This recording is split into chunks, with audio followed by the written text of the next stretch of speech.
Hey, what's going on? Ryan here with Intersection Records. We are talking yacht rock again. We are talking classic yacht rock albums. And this is a biggie. This is a big one. The debut by Christopher Cross. So Christopher Cross is actually born Christopher Charles Geppert in San Antonio, Texas in 1951. So he ultimately forms a band with his buddies in Texas, and they start out as a band called Flash, and then they change their name to Christopher Cross. So ultimately, when he gets his record deal, it's called Christopher Cross. That's not his name, which I didn't know that until just recently. This is a great record. This defines, in some ways, this genre, and we'll talk a little bit more about that. Let's talk about him, though. So he grew up in Texas. His father was a bass player and kind of a big band jazz. He grew up listening to the Everly Brothers and Richie Valens.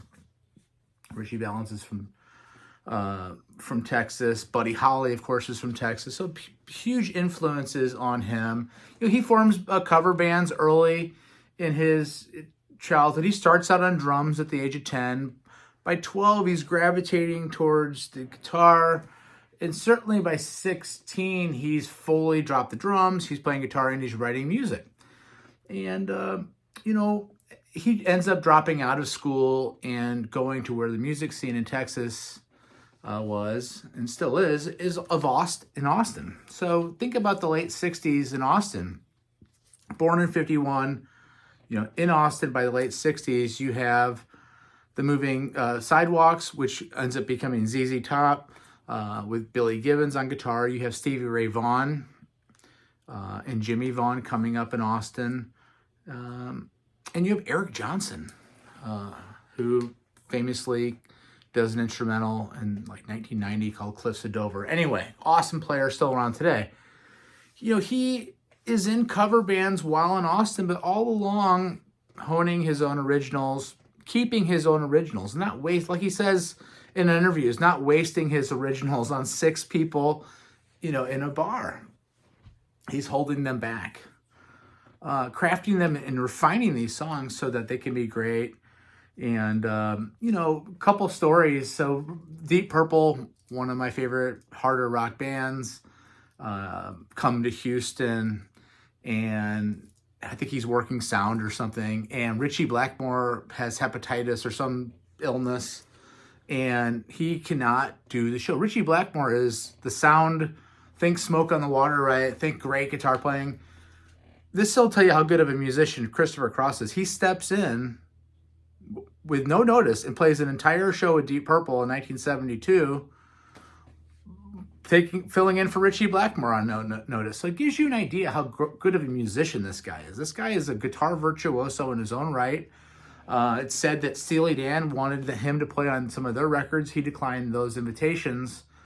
But let's not mistake him for being just a balladeer guy. He was legit in his own right. This record, though, he finally gets a record contract. 28 years old. This debut comes out December 27th of 79. And it's pretty darn fantastic.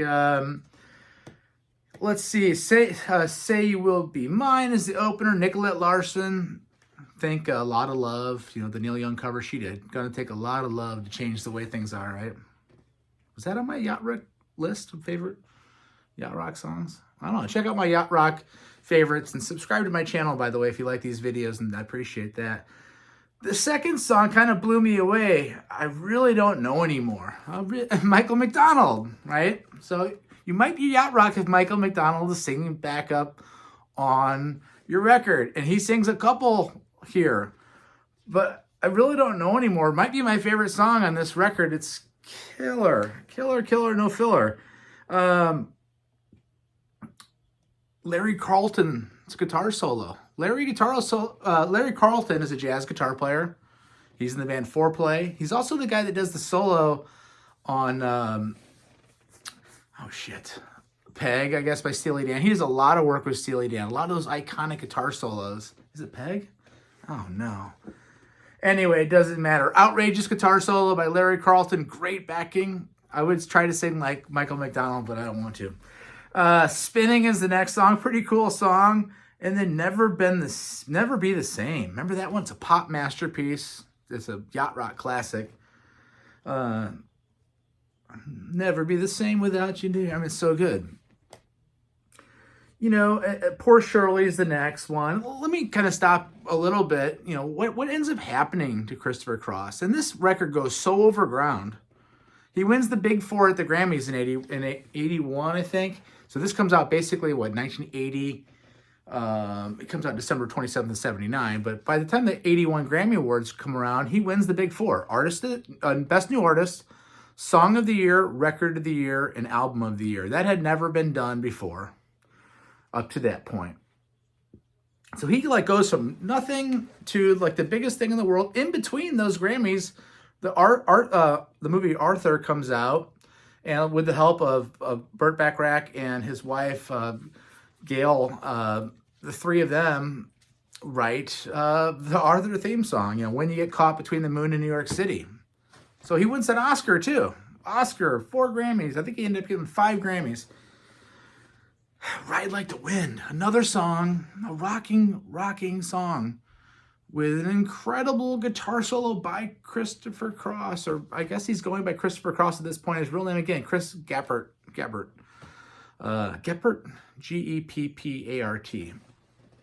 Insane guitar solo. Watch Rick Beato's channel. He only has 37 million viewers. Right? I got 215. Are you one of them? I know some of you are watching, are one of them. Thank you. Rick Beato breaks down that guitar solo in his video. It's insane. Maybe I'll put a link to his video talking about this. Ride Like the Wind's an amazing rock song. Going back to what I was going to say, he gets pigeonholed a little bit in the radio for all these ballads. You know, rock radio doesn't know what to do with him. On his third record, he tries to go full-blown rock star. But this is after this first album with lots of ballads. The second album really had lots of ballads. If you remember the song Think Laura and All Right Now, great songs. But again, he's not really rock. He's kind of adult contemporary, but he can rock and he can crush on guitar. It kind of hurts his career, but moving on with this record, The Light Is On has another killer outro solo from Larry Carlton. And then Sailing. Yacht rock perfection. My friend Megan defines yacht rock this way: soothing melodic tunes to listen to while chilling on a yacht. Pretty simple. That says it well. Melodic. Think about this. I mean, yes, yacht rock is soothing. And, you know, I like to think that maybe after Vietnam ends in the 1975, America needs calming music, but performed well. So it's not acoustic music, it's electric music, but it's performed by studio. You know, Victor Feldman's on this record. He did almost every Steely Dan album. He was on almost every Steely Dan album. Michael McDonald was in Steely Dan and the Doobie Brothers. Larry Carlton was on a lot of those. These are the best musicians in LA, and they play on a lot of the yacht rock music that we like. So it's sophisticated music, and you can kind of tease about yacht rock. It's not easy to play, and a lot of the soloing and things, and the drummers, especially for yacht rock, are killer. And then the last song is Minstrel Gigolo. Eric Johnson, again, he's from Austin, or he's from Texas, certainly. Cliff Sedober is huge. He's a guitar hero. His solo on this is amazing. This is a great record. We're going to, once a month or so, kind of focus on some of the great albums of this genre. Maybe we're going to look at Asia by Steely Dan next. You know, maybe we'll look at some K-Log, some Kenny Loggins. Hey, I want to thank you for watching, and peace out. We'll see you later. See ya.